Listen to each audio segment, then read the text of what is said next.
Então, boa tarde a todos. Inicialmente quero agradecer a participação de todos, a vossa presença. Hoje teremos 2 seminários organizados pelo SAL, pelo Statistical Learning Laboratory.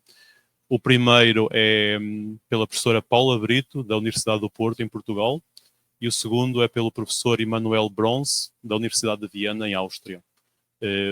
Ambos irão usar slides em inglês, a professora Paula Brito falará em português e o professor Emanuel falará em inglês. Tá? Então, eu vou apresentar cada um dos apresentadores. A professora Paula Brito, ela é professora associada da Faculdade de Economia da Universidade do Porto, em Portugal. Ela leciona Estatística e Análise de Dados a nível de licenciatura, mestrado e doutorado. Ela é membro integrado do Grupo de Investigação em Inteligência Artificial e Apoio à Decisão, do INESC-TEC Portugal. Tem doutorado em Matemática Aplicada pela Universidade de Paris, Dauphine, e agregação em Matemática Aplicada pela Universidade do Porto. A sua pesquisa atual centra-se na área de dados complexos multidimensionais, conhecidos como dados simbólicos, para os quais desenvolve abordagem estatística e metodologias de análise multivariada. Ela esteve envolvida em 2 projetos de pesquisa europeus e coordenou a participação portuguesa no projeto H2020 FinTech. Paula Brito foi presidente da International Association for Statistical Computing entre 2013 e 2015 e é presidente da Associação Portuguesa de Classificação e Análise de Dados desde 2021. Ela é autora de um elevado número de artigos em revistas conceituadas, foi oradora convidada em várias conferências internacionais e é regularmente membro de comitês de programas de congressos internacionais. Ela foi chair das conferências internacionais CompStat 2008 e IFCS 2022. Então, Paula, conheço a Paula há muitos anos, é uma grande amiga. É um grande prazer para mim e para nós na Universidade Federal da Bahia e no Departamento de Estatística e no Instituto receber a Paula. Ela vai estar apenas até amanhã, então ela teve a amabilidade de hoje nos presentear com um seminário, então muito agradecido por isso e the floor is yours. Muito obrigada. Muito obrigada, Paulo, pela amável apresentação. E, em primeiro lugar, eu gostaria de agradecer à Universidade Federal da Bahia, ao Instituto de Matemática e Estatística e ao Laboratório de Statistical Learning, e muito em particular ao professor Paulo Canas Rodrigues, a amabilidade deste convite para aqui estar alguns dias e apresentar algum trabalho recente que tenho desenvolvido com colegas. Muito obrigada. Como o Paulo já explicou, os meus slides estão em inglês, mas eu falo em português de Portugal. Mas espero que seja claro e sintam-se à vontade para interromper e colocar questões sempre que houver alguma coisa seja menos clara, por favor. Pronto, então este trabalho que é sobre a estimação robusta e detecção de outliers em dados distribucionais, que é feito em colaboração com o Pedro Duarte Silva, da Universidade Católica Portuguesa no Porto, e com o Peter Filtz-Moser, da Universidade Técnica de Viena. E é um trabalho que está um pouco na interação entre a estatística robusta e a análise de dados ditos simbólicos, e vamos já ver o que é que entendemos por isso. Então aqui está o programa, digamos assim, da minha apresentação. Eu primeiro vou então explicar o que é que se entende por dados simbólicos e como é que eles permitem modelizar a variabilidade inerente aos dados, quando os dados não são constantes, não são um valor único, quando têm variabilidade. Depois vamos concentrar-nos no caso particular de variáveis chamadas distribucionais, no ponto de vista numérico, e propor modelos paramétricos para esse tipo de variáveis, usar esses modelos para a detecção de outliers multivariados em dados desse tipo, em dados distribucionais. Vou resumir-nos alguns resultados de estudo de simulação, de estudo de simulação, e depois aplicar a detecção de outliers em dados meteorológicos obtidos na Áustria, em estações meteorológicas, e finalmente apresentar algumas conclusões. Então vamos lá ver isso de variabilidade dos dados e então o que é isso de dados simbólicos. E uma primeira nota é que nas ciências de computação, provavelmente não é a vossa área, mas enfim, poderá ser, nas ciências de computação em geral chamam dados simbólicos a dados categóricos, que em estatística chamamos categóricos, e não é disso que se trata, está bem? O que eu vou falar, o que eu entendo por dados simbólicos é uma coisa diferente, que vou então explicar o que é. Então, em análise de dados multivariada, que eu me permito chamar clássica, nos dados estão representados numa tabela de dados, uma matriz com N entidades, N unidades em linha, descritos por P variáveis em coluna, e essas variáveis podendo ser de tipo numérico, discretas ou contínuas, ou de tipo categórico, como, com ou sem ordem, como aqui neste pequeno exemplo, em que estamos a descrever voos, pelo número de passageiros respectivos, o atraso à chegada e depois qual era a companhia aérea e qual era o tipo de aeronave. Portanto, para cada voo há apenas um valor para cada uma das variáveis que podem ter diferentes estruturas, não é? Mesmo que esse valor fosse desconhecido, ele era único. Eventualmente não o conhecíamos. Prontos. Mas então imaginem que nós tínhamos dados deste tipo, mas que não estávamos interessados depois em descrever ou em comparar, em analisar os voos, mas sim as companhias aéreas, como um todo, está bem? Portanto, nesse caso, nós teríamos que, de alguma forma, agregar os dados de todos os voos de cada companhia aérea para poder ter uma descrição agregada que depois nos permitia fazer essa análise. Podemos também, noutros exemplos, ter situações, imaginem que temos dados de compras cada vez que clientes vão a uma grande superfície, a um centro comercial ou um supermercado, são muitos dados individuais, mas que depois se pretende analisar a nível de cliente, não a nível de cada compra individual. Mais uma vez, os dados têm que ser agregados para o mesmo cliente durante o período considerado de análise. Ou nas estatísticas oficiais, por exemplo, o IPBG no Brasil faz inquéritos aos cidadãos, mas depois certamente quer analisar ou comparar não os cidadãos individualmente entre si, mas regiões ou cidades ou alguns grupos sociológicos que são de interesse para os comparar, analisar, discriminar, o que for. Em todos esses casos, os dados têm que ser agregados para podermos ter uma descrição ao nível de interesse. Então aqui teríamos que pegar nos dados dos voos e agregar por companhia aérea para poder analisar por companhia aérea. Claro que isto se faz classicamente. O que é que nos ocorre? Vamos calcular uma média. Se quisermos ser um pouco mais robustos, calculamos uma mediana em vez da média, ou no caso das variáveis categóricas, calculamos a moda, portanto o valor mais frequente, e temos uma descrição resumida de cada, neste caso, de cada companhia aérea. Só que com isso perdemos muita informação. Temos apenas um valor resumo, um valor central, mas que não nos vai dar qualquer indicação sobre o que é que se passa, dá-nos apenas um valor resumo central. A análise simbólica de dados aparece precisamente para tentar manter informação da variabilidade inerente aos dados. E, portanto, nós vamos agregar de forma diferente. Vamos agregar mantendo alguma informação sobre a variabilidade que foi observada. Por exemplo, para cada companhia aérea registávamos o intervalo do número de passageiros nos voos que foram observados. Podíamos registar a distribuição empírica dos atrasos à chegada, porque só um mínimo e um máximo, se calhar, não dava muita informação, ou a distribuição do tipo de aeronaves.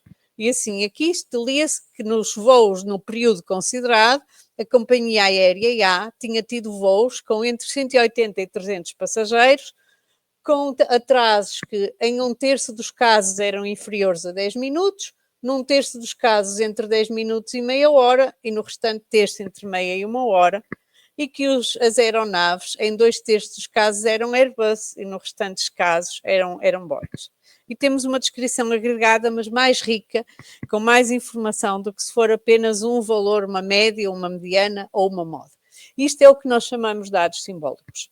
É dados que representam não um valor único, mas um conjunto de valores que representam um grupo ou um conceito e não uma observação individual específica, mantendo a informação sobre a variabilidade que foi observada.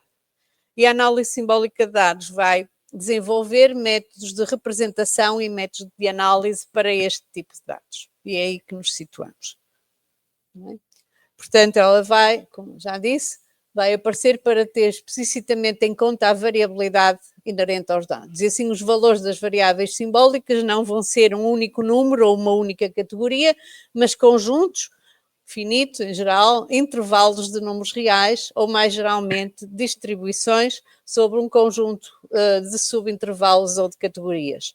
E nós dizemos, importando um pouco o vocabulário das estatísticas oficiais, que passamos dos microdados para macrodados, dados a um nível superior àquele em que eles foram colectados, em que foram observados. Ok?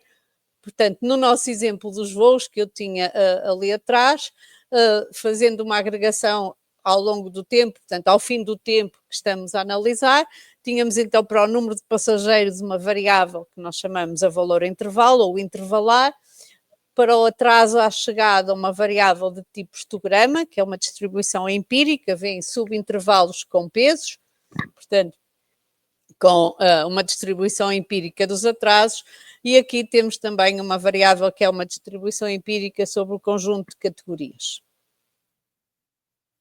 Na maior parte dos casos, este tipo de dados, na maior parte das aplicações que têm sido feitas, resultam de facto da agregação de microdados, portanto, dos dados agregados a nível individual. Mas também, em alguns casos, eles são reportados diretamente sob esta forma e pensem, por exemplo, em valores de temperaturas, que em geral nós só temos o mínimo e o máximo reportado em diferentes localidades, ninguém nos dá os valores em forma contínua, ou valores financeiros, de valores de mínimo e máximo de ações na bolsa, mínimos e máximos diários ou valores de abertura e de fecho. Que também, em geral, são reportados sobre a forma de um mínimo e um máximo, uma forma de intervalo. Mas este tipo de dados com variabilidade também ocorrem diretamente, sem resultar de uma agregação de dados. E pensem em dados de descrições de espécies botânicas, ou de espécies animais, ou de doenças, ou de especificações técnicas que têm variabilidade.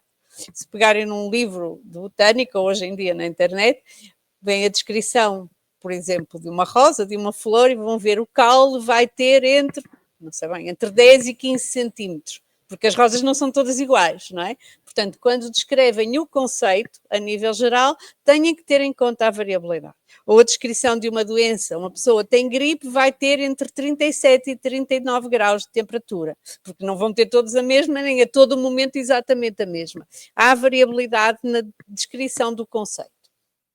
Pronto. E aqui está o artigo já com algum tempo, onde isso foi bem formalizado e descrito. Quando é que faz sentido, quais são as aplicações mais relevantes deste tipo de análise? Numa forma geral, quando nós queremos analisar dados a um nível superior àquele em que eles foram colectados, àquele em que eles foram observados e que temos que fazer uma agregação. Isso é tipicamente o caso das estatísticas oficiais, como já vos referi, e aí é de particular importância, porque nas estatísticas oficiais, não sei se vocês estão ao corrente, há uma questão importante de confidencialidade. Os institutos de estatística, como o IPBGE no Brasil, recolhe dados, faz inquéritos aos cidadãos, certamente todos já foram inquiridos, e eles têm por lei uma obrigação sagrada de não divulgar esses dados. Os dados são absolutamente confidenciais. Então, para passar dados para os investigadores ou para poderem fazer análises que sejam diretamente tornadas públicas, é preciso agregar os dados de alguma forma. E este tipo de análise que lhes permite agregar, mas mantendo informação sobre a variabilidade, vai permitir enriquecer essas análises. Também vai permitir juntar inquéritos feitos a diferentes grupos de cidadãos, se depois for agregados da mesma forma ou pelos mesmos critérios. Portanto, em tudo o que sejam dados de inquéritos que nós queremos agregar e analisar a um nível superior, é uma aplicação natural da análise simbólica de dados. Claro que vai ser muito útil na análise de grandes bases de dados, sejam as compras por cliente em supermercados, imaginem a quantidade de dados que se vai aparecer, as chamadas telefónicas que cada pessoa faz ou as prescrições que um médico faz. Em todos esses casos, os dados têm uma granularidade enorme, são grandes conjuntos e, em geral, não é o valor diretamente observado que é interessante. Se for no supermercado, é agregado por cliente ou por tipo de cliente ou por tipo de produto que interessa analisar. As chamadas telefónicas provavelmente também é pelo cliente que interessa analisar, como é que se comparam os clientes, tendo em conta todas as chamadas que fizeram num dado período, ou as prescrições que um médico passou durante um dado período. Não é uma a uma, mas para comparar os médicos temos que agregar a sua atividade. Em todos esses casos que interessa agregar os dados, controlando a granularidade à qual nós agregamos, nós podemos agregar a um nível mais fino ou a um nível menos fino, mas mantendo informação ao mesmo tempo sobre a variabilidade. Então, entre esse jogo, entre a granularidade à qual nos interessa analisar e a variabilidade que queremos guardar, é que a análise simbólica de dados vai trazer respostas e propostas e permitir-nos analisar. Okay. O tipo de variáveis, como eu já referi atrás, distinguimos, como no caso clássico, entre variáveis numéricas ou quantitativas e variáveis categóricas ou qualitativas. E no caso numérico temos as variáveis que nós agora chamamos single value, são as clássicas, um valor único. Podemos ter variáveis a valores múltiplos, quando registramos um conjunto de valores, de números reais, as variáveis de tipo intervalo e as variáveis distribucionais numéricas, quando registramos um histograma, como no caso dos atrasos dos voos ali atrás, ou listas de quantias. Elas estão a bold porque são as que nos vão mais interessar e são talvez as que têm sido mais trabalhadas, para os quais há mais metodologias propostas neste momento. No caso categórico, temos também o caso clássico, as variáveis a valor único, single value, as variáveis categórica multivalue, ou seja, quando registramos não uma, mas um conjunto de categorias observadas, e se associamos peso, como no caso das aeronaves, que eu tinha ali atrás, são as chamadas variáveis categóricas modais. E esse caso, depois foi aqui um encontro que se viu, é o que é tratado por uma área que também está entre a matemática e a estatística, chamada análise composicional de dados, que vai, não sei se têm conhecimento, há toda uma teoria matemática e software, livros, etc., que se dedica a analisar dados que são composições, são tipicamente dados em que se tem uma distribuição discreta sobre um conjunto de categorias. Portanto, aí depois há um encontro entre as duas áreas. Pronto, mais ou menos claro até aqui? Nenhuma pergunta? Pronto. Então, nós vamos nos interessar, como estava no título da minha apresentação, por dados distribucionais, quando nós temos uma distribuição, no caso numérico, não é? Portanto, e os dados do exemplo que depois vai reaparecer no fim, são então dados meteorológicos da Áustria que foram recolhidos em diversas estações meteorológicas ao longo dos meses, e temos várias variáveis, como a pressão atmosférica, o tempo de sol, a velocidade do vento, a temperatura do ar, a precipitação e a umidade, e foram recolhidos ao longo do tempo em, creio que 183 estações, depois isto vai estar mais detalhado no fim. Então, como nós queríamos ver se havia algumas estações, algumas localizações onde o comportamento meteorológico era diferente, fomos agregar todos os dados que tínhamos durante o período considerado para essa estação. Portanto, agregando por estação, vamos fazer a distribuição dos valores dessa estação. Para não ter apenas o mínimo e o máximo, criamos uma distribuição empírica. Como só tínhamos dados para um ano, portanto só 12 meses, só 12 observações, nos dados que nos foram disponibilizados, talvez eles tivessem mais, com 12 observações apenas, não podíamos ter um histograma muito detalhado e fizemos um histograma com apenas duas classes separadas pela mediana, ok? Portanto, metade dos valores, por exemplo, da pressão atmosférica estão entre 935.1 e 941.4 e a outra metade entre esse valor e 945.2. Ok? Pronto, portanto, é este tipo de dados que nós vamos analisar E vamos agora no que se segue. Eu vou-vos propor modelos probabilísticos para analisar este tipo de dados, que nos vão depois permitir, se estimados de forma robusta, detectar outliers. Portanto, ver se há algumas estações que tenham um comportamento atípico face às restantes. Muito bem. Vamos então ver modelos para variáveis distribucionais numéricas. Como é que eu hoje vou representar? Eu tenho ali um histograma, ter algum modelo probabilístico que eu possa estimar e que nós possamos trabalhar, não é? Porque, enfim, é muito interessante dizer eu agrego os dados, mantenho a variabilidade e tal, mas agora com que ferramentas matemáticas e estatísticas posso eu trabalhar isto? Então, neste trabalho que eu vos vou apresentar, nós fomos encontrar alguns indicadores que nos permitam, de alguma forma, descrever a distribuição e que seja uma modelização flexível. O que nós temos, de facto, são as variáveis de tipo histograma, como viram ali, em que a variável está associada a uma aplicação de um conjunto de unidades, no caso as estações meteorológicas, num conjunto B, que é o conjunto de todas as partições de um compacto de R e todas as distribuições sob o conjunto finito dos subintervalos. Isso é a definição, basicamente, do que é o histograma. Portanto, a observação para cada estação, para cada unidade, é um intervalo com um peso, etc. E a soma dos pesos deve dar 1. E no caso de dados agregados, esse peso é a frequência observada associada a cada um dos subintervalos que foram considerados. Muito bem. O que é importante então saber quando nós agregamos os dados é que intervalos vamos considerar ou que pesos vamos considerar, como é que nós podemos descrever a distribuição. Como nós queríamos então desenvolver um método para detecção de observações atípicas baseadas em modelos probabilísticos, nós fomos propor uma parametrização da distribuição baseadas numa estatística de tendência central e num conjunto de quantis escolhidos pelo utilizador. Okay?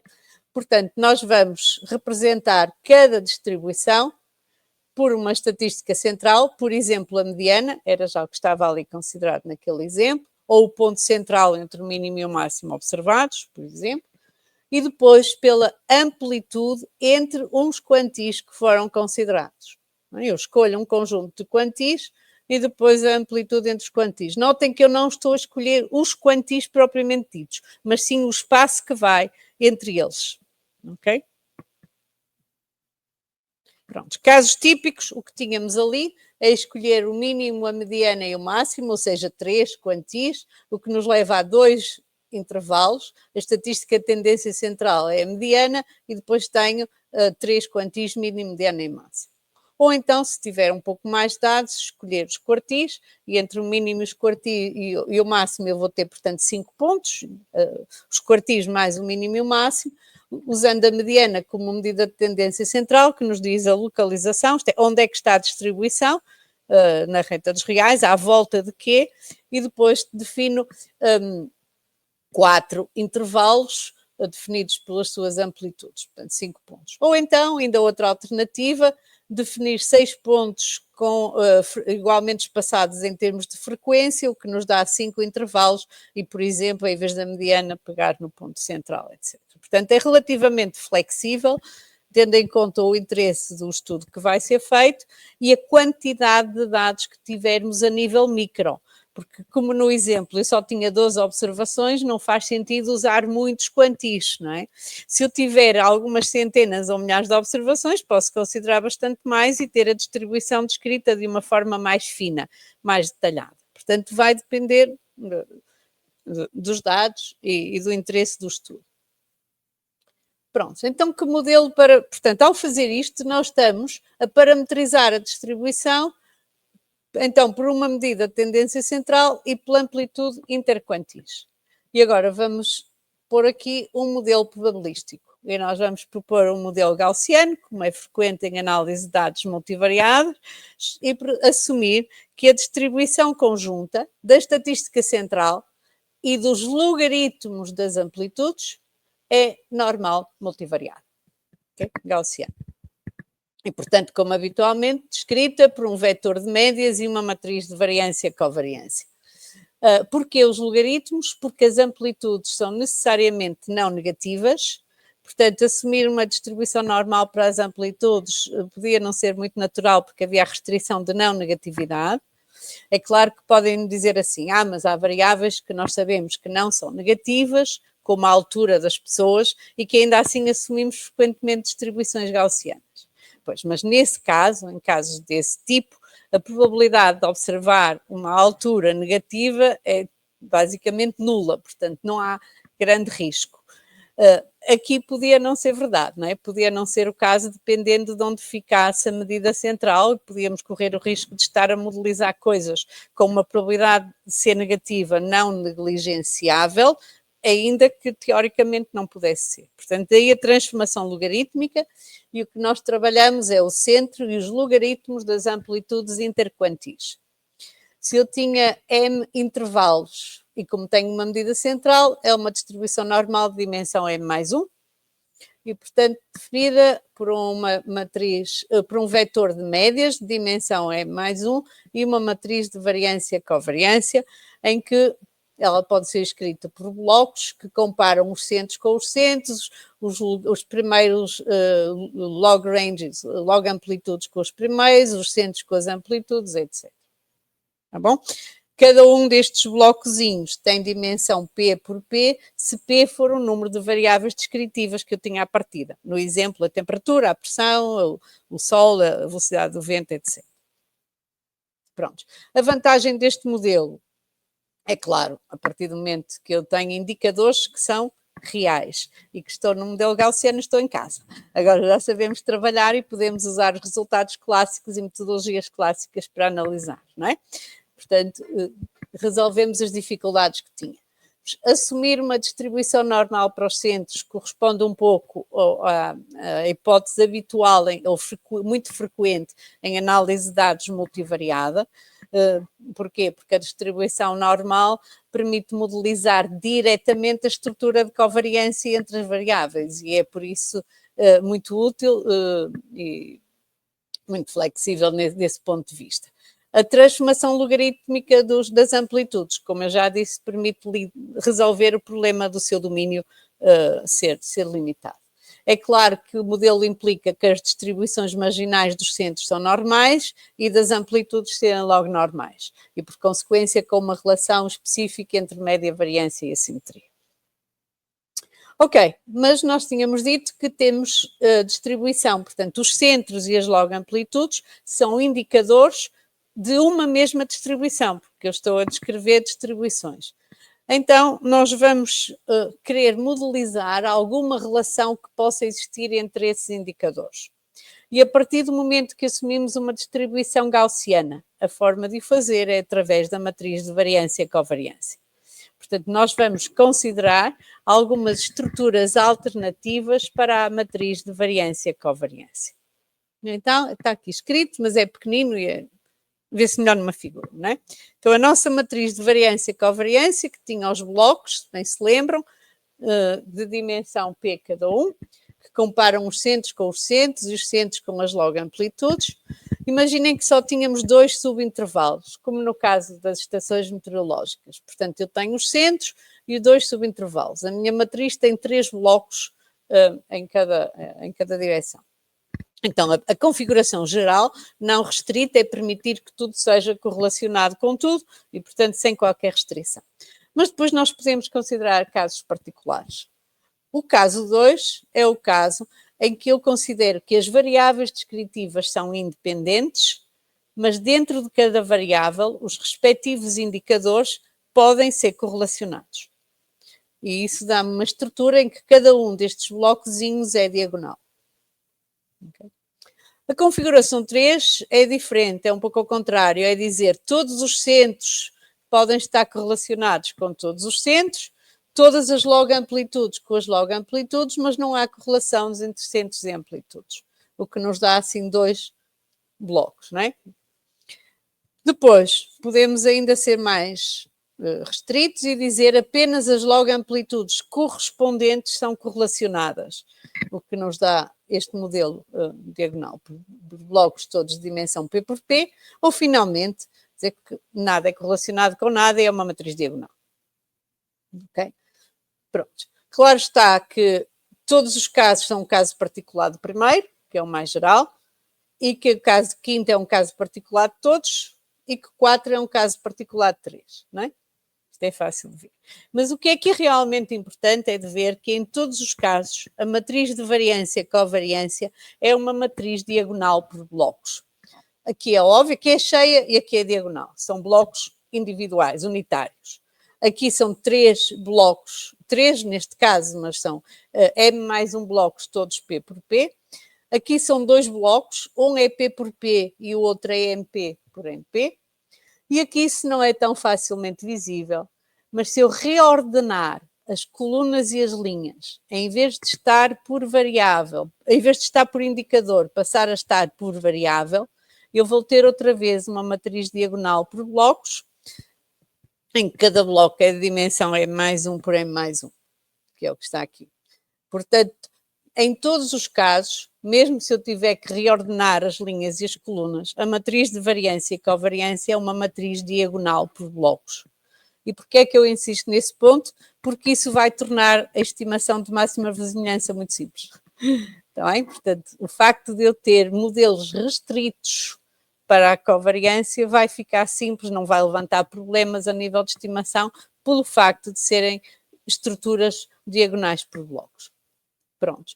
A estimação por máxima verosimilhança, que é habitual, é feita, como todos conhecemos, a partir da log verosimilhança, em que P é o número de variáveis descritivas, N o número de observações, o número de linhas da matriz. Temos aqui o vetor de médias, x barra o vetor das médias empíricas de todos os indicadores, de tudo, e é a matriz das somas dos quadrados e produtos cruzados, que entra na estimação empírica da variância. Para maximizar a log verosimilhança, tendo em conta que a matriz de precisão, que é a inversa da matriz de variância e covariância, é uma matriz simétrica definida positiva, permite-nos concluir que o vetor de médias é estimado, como habitualmente, pela vetor de médias empíricas, o que nos deixa apenas para encontrar a matriz, estimar a matriz de variância e covariância com a maximização desta expressão que aqui está, que depende do logaritmo do determinante sigma e depois ali da matriz de precisão sigma menos 1, e é aqui que, sabendo que em todos os casos a matriz, apesar de ter restrições, é uma matriz diagonal por blocos, resultados clássicos permitem-nos dizer que eu posso estimar separadamente em cada bloco, juntar tudo e ter o estimador de máxima verosimilhança. Portanto, temos um modelo que nos permite modelizar distribuições numéricas, relativamente flexível em termos do número de indicadores, portanto, do grau da granularidade em que eu vou descrever a distribuição, tendo em conta quantas observações eu tenho a nível micro, porque enfim, não podemos inventar dados quando eles não estão lá, e que sabemos estimar pela máxima verosimilhança. Este trabalho até aqui foi publicado agora muito recentemente, é fresquinho, tem menos de 2 semanas, o artigo que está já disponível na revista ADAC. Agora, nós queremos ir para detecção de outliers e para isso a estimação por máxima verosimilhança não é o método mais adequado, não é? Precisamos de um método de estimação robusta. Os métodos habituais para a detecção de outliers em dados multivariados são frequentemente baseados nas distâncias de Mahalanobis. Distância de Mahalanobis, escrita aqui de uma forma geral, se pode escrever como uma forma quadrática, vem aqui a raiz quadrada de uma forma quadrática, que vai depender de uma medida de localização, no caso direto não robusto seria a média, que chamei T de X, e num estimador da matriz inversa da matriz de covariância, que é chamada a matriz de precisão. Agora, se eu usar o vetor de médias como localização e o estimador de máxima verosimilhança para a matriz de variância e covariância, portanto, aquilo que vimos atrás, eu vou ter estimadores não robustos. Resultado, quando vou calcular a distância de Mahalanobis, tenho também distâncias não robustas, porque no cálculo dos parâmetros, eu entrei com todas as observações, incluindo aquelas potencialmente atípicas e que vão influenciar os estimadores. O que é que acontece? Quando eu vou querer determinar, digamos, chamadas curvas de nível da distância, para identificar pontos que estejam a uma distância muito grande do centro.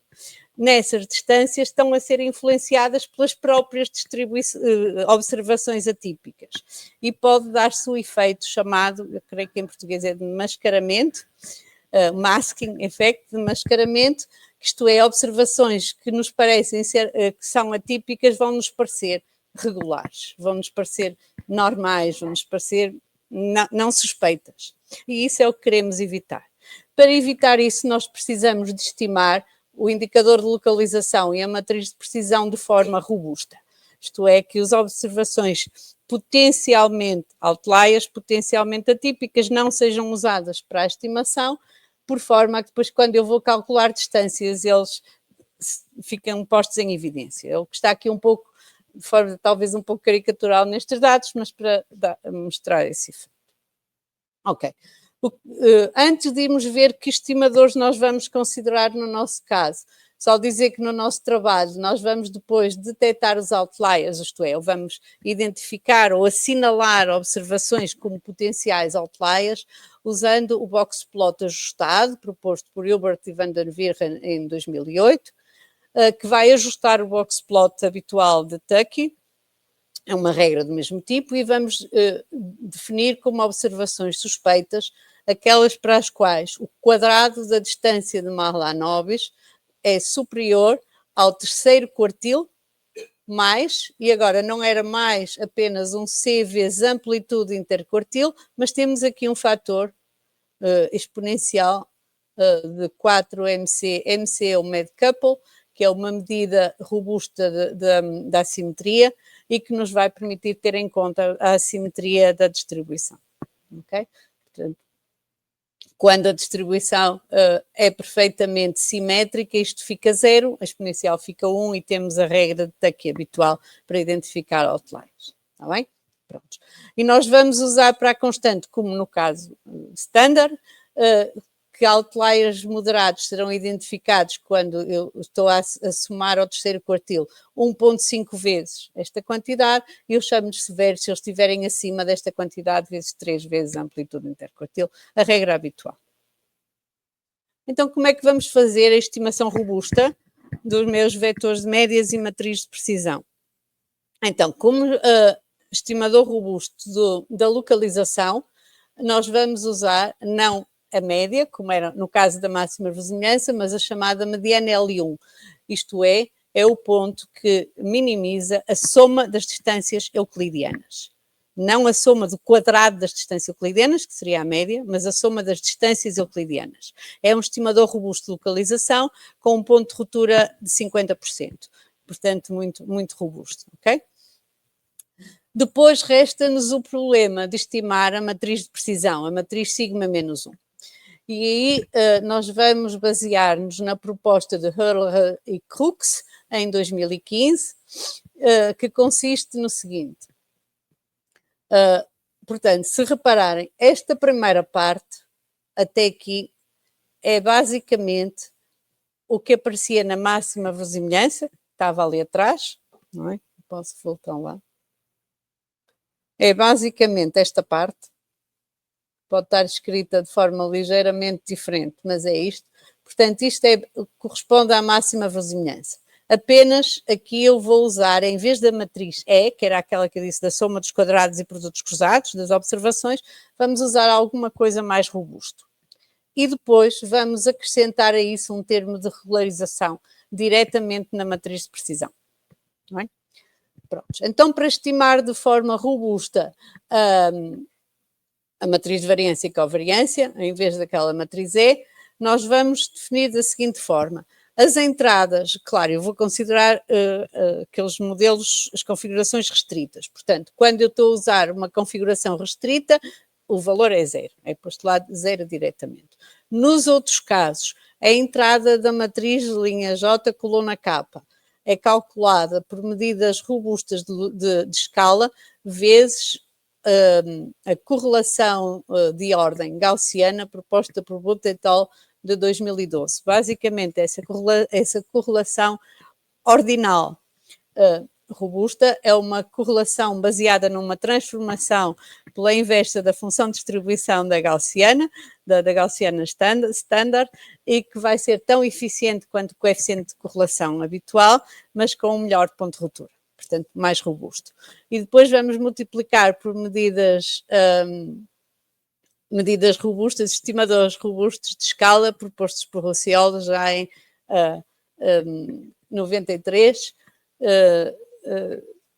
prontos, que nos permite também, baseado na qualidade dos pontos de ruptura, e que nos permite estimar robustamente, de forma robusta, a matriz. Juntamos a isto um termo de regularização que vai ainda reduzir o número de termos da matriz de precisão que eu tenho efetivamente que estimar. Então, resultados. Nós fizemos uma simulação por Monte Carlo, com conjuntos de dados com 200 observações, para as quais eu tinha 3 variáveis distribucionais, representadas por 5 pontos.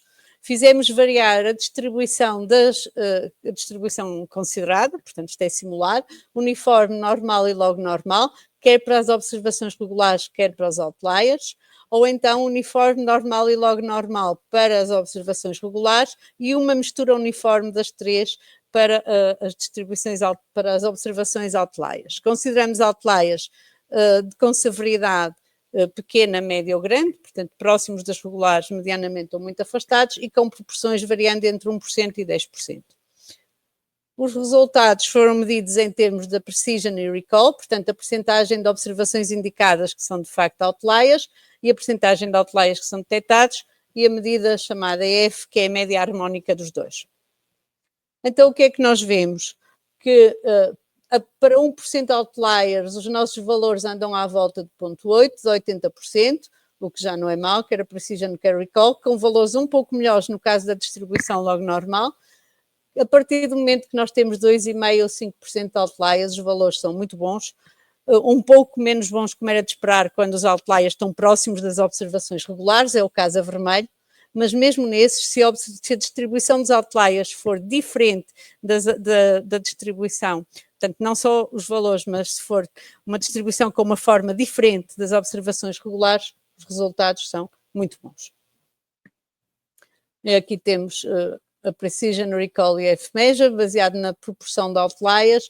Quando a proporção de outliers aumenta, a precisão aumenta, o recall depois começa a baixar um bocadinho, mas com valores que andam ali já muito próximo dos 100%, dos 95%, e depois estes têm que andar um pouquinho mais depressa, para o caso de ser igual a 3, quando sou mais restrita, na distribuição, para determinar os outliers, aqui é para o caso da distribuição log normal, e aqui a mistura da log normal. Estão a ver que quando é log normal, quando eu tenho 10% de outliers, o recall, a capacidade de os detectar baixa, e por isso a medida F baixa, mas se a distribuição dos outliers for diferente, for uma mistura, tudo fica muito bom, mesmo com 10% de outliers. E pronto, vou então saltar um bocadinho mais rápido. Nós procuramos modelos esparsos, as matrizes de variância e covariância com muitos zeros, e ainda uma regularização em cima da estimação da matriz de precisão.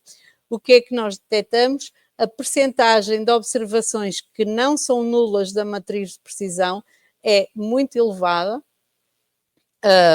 é muito baixa, perdão, a percentagem de valores nulos é muito elevada, e temos que, na maior parte dos casos, são apenas estas duas configurações que foram selecionadas, porque a nossa implementação experimenta-as todas e escolhe a que dá o melhor ajuste, sendo que quando os outliers estão mais distantes, eu vou ter mais vezes a configuração 3, posso dar-me ao luxo de estimar mais parâmetros e de modelizar mais. Quando eles estão mais próximos, eu vou ter uma configuração mais restrita, portanto, mais defensiva, digamos assim, não é? No caso de não ter outliers, portanto, um dataset limpo, fomos ver o que é que acontecia, se o método ia inventar outliers, e a percentagem de casos de falsos positivos é muito baixa, em todos os casos. Não é? Sempre com matrizes muito esparsas, com muitos zeros. Finalmente, voltando às estações meteorológicas, tínhamos então 183 estações, em cada uma eu tinha ao longo dos meses valores das 6 variáveis meteorológicas que eu referi no início.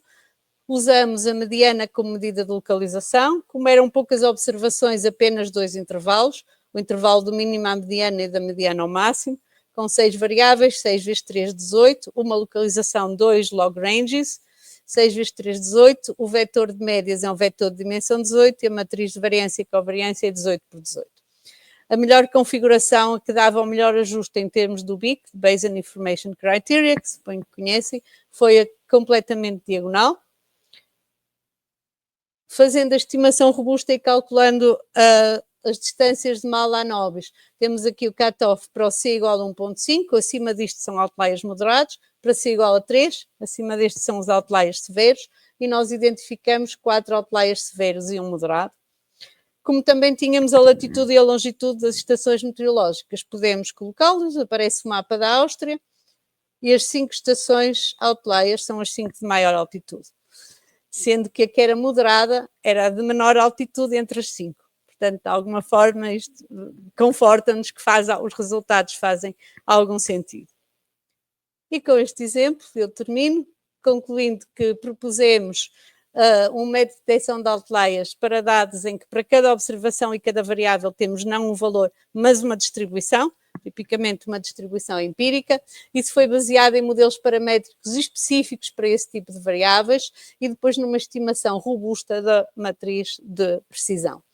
Os resultados experimentais mostraram que isso fazia sentido, particularmente são bons quando os outliers têm uma distribuição com uma forma diferente das observações regulares e não apenas deslocada. Tá bem? As regras para determinar outliers moderados funcionam melhor se eu tiver maior número de outliers e para detectar outliers severos quando tenho uma baixa percentagem de outliers com distribuições qualitativamente diferentes. E estamos a concluir um pacote R com estes métodos, modelos e métodos para isto. E com isto vos agradeço, deixo-vos as referências mais importantes e muito obrigada. Se tem algumas questões...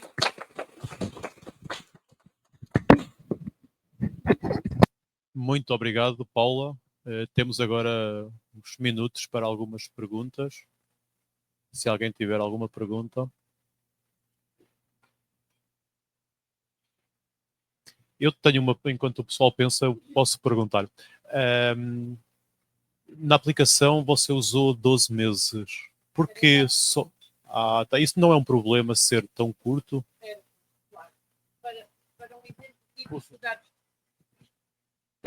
Para um exemplo típico de dados distribucionais, são poucas observações, mas eram as que tínhamos nesta aplicação. Só nos forneceram essas.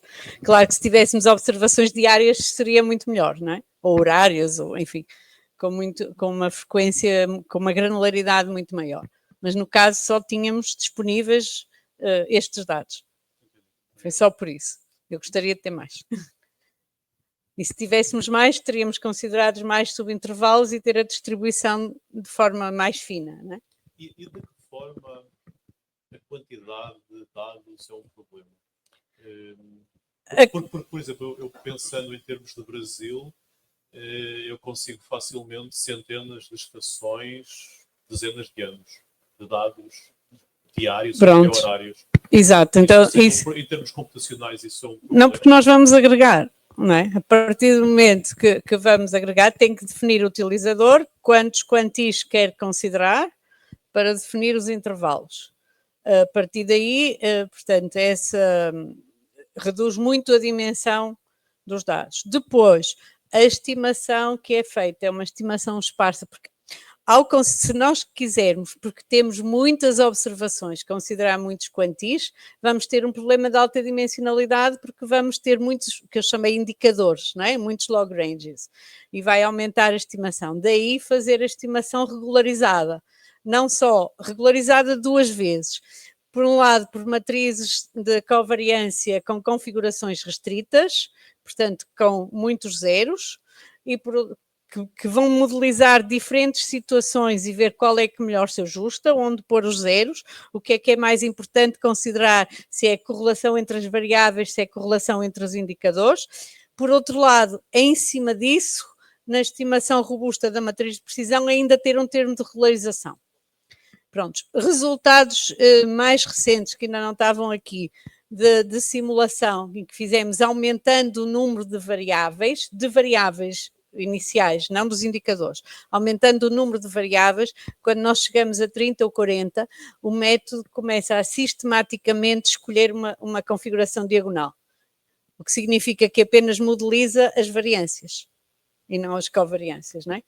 Mas, como eu disse, a implementação vai tentar todas as configurações, e desde que tenha dados para as estimar, estima todas e determina o melhor ajuste. Mas a partir, eu creio que era de 30, ou por aí, de variáveis, portanto o P, vai com os quartis, portanto 4 intervalos mais um ponto, estamos em 150 ou isso, e ele vai começar a selecionar uma matriz muito, muito esparsa. Pronto, é isso. Obrigado. Alguma pergunta?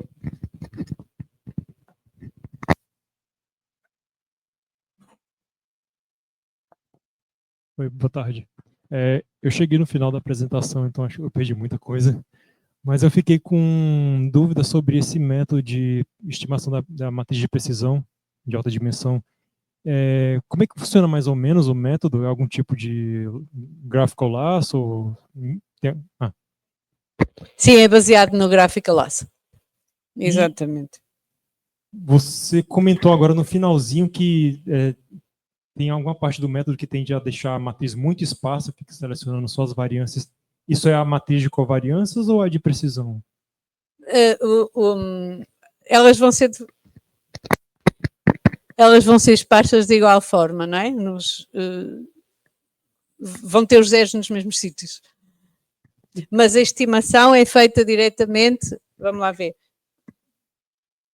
Eu vou estimar, para obter a estimação, eu tenho que usar uma estimação da matriz de covariâncias, ali, mas vou fazer a regularização diretamente sobre a matriz de precisão. Ok? Forçar a matriz de precisão a ser esparsa, né? Sim. Porque para a distância de Mahalanobis, está aqui, para a distância de Mahalanobis, o que precisamos é da matriz de precisão. Ok? E uma última pergunta. E como é que vocês escolheram esse parâmetro de penalização, esse lambda? O lambda. Portanto, o lambda foram escolhidos 10 valores, entre 0 e o máximo que é determinado por uma forma, numa escala logarítmica. Está bem? E, portanto, nós tínhamos 5 configurações da matriz de variância e covariância, alternativas, vezes os 10 valores do lambda, portanto, são experimentados 50 valores. E depois é que pelo BIC determinamos o melhor. Algum tipo de validação cruzada? Eu creio que não sei se foi pelo BIC ou por validação cruzada, mas é algo clássico nos métodos de regularização, não há nada inventado aí. Obrigado. Obrigado. Mais alguma pergunta?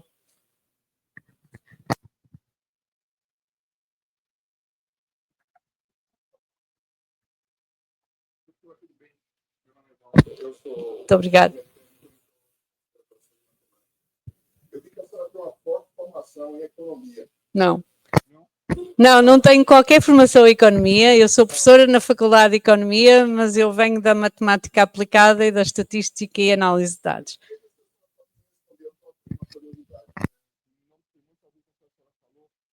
Mas aqui no Brasil a gente tem um problema que a taxa de juros ela tem uma elasticidade muito grande.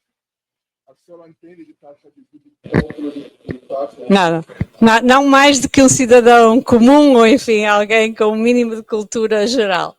Mais nada, não. Obrigada. Muito obrigado. Quero agradecer novamente à Paula pela disponibilidade, por partilhar um pouco connosco do que ela tem feito recentemente, e peço que se juntem a mim para agradecer. Muito obrigada.